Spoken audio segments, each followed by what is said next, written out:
டெல்லியில பாதி விலைக்கு கார் கிடைக்குதுன்னா தமிழ்நாட்டுல வாங்கி ஓட்ட முடியுமா? வாங்க ஒரு நிமிஷத்துல எல்லாத்தையும் தெரிஞ்சுக்கலாம்.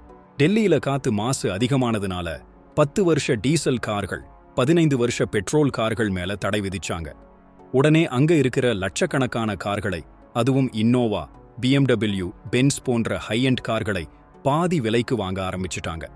சிலர் அதை தமிழ்நாட்டுக்கு கொண்டு வந்து விக்கிறதை ஒரு புது பிசினஸாவே ஆரம்பிச்சிருக்கிறாங்க. டெல்லியில தடை விலக்கினாலும் இந்த வியாபாரம் குறையாதுன்னு சொல்றாங்க. இங்க கொண்டு வந்து விக்கிறாங்க, சரி. அதை இங்க மறுபதிவு ரீரெஜிஸ்ட்ரேஷன் பண்ண முடியுமா? கண்டிப்பா பண்ணலாம். ஆனா அதுக்கு நிறைய செலவாகும். டெல்லியிலிருந்து காரை கொண்டு வர 40,000 முதல் 50,000 ரூபாய் வரை செலவாகும். அப்புறம் இங்க மறுபதிவு செய்ய லைஃப் டைம் டாக்ஸ் கட்டணும்.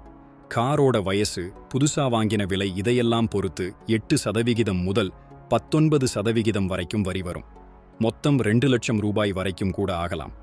முக்கியமா டெல்லியில கார் ஏதாவது குற்றச்செயலுக்கு பயன்படுத்தப்பட்டிருக்கான்னு இவாகன் போர்ட்டல்ல பார்க்க முடியாது. அதனால ஆர்சி புக் சஸ்பெண்ட் ஆகியிருக்கான்னு பார்த்து வாங்குறது ரொம்ப முக்கியம். ஸோ டெல்லி கார் வாங்க ஆசையா? விலை கம்மின்னு ஓடி போய் வாங்கிட்டு மாட்டிக்காதீங்க. எல்லா சட்ட திட்டங்களையும் தெரிஞ்சுக்கிட்டு ஒரு நல்ல டீலரை பார்த்து வாங்குறது தான் புத்திசாலித்தனம். என்ன சொல்றீங்க? இந்த மாதிரி குறைந்த விலைக்கு கார் வாங்குறது சரியான முடிவா? கமெண்ட்ல சொல்லுங்க.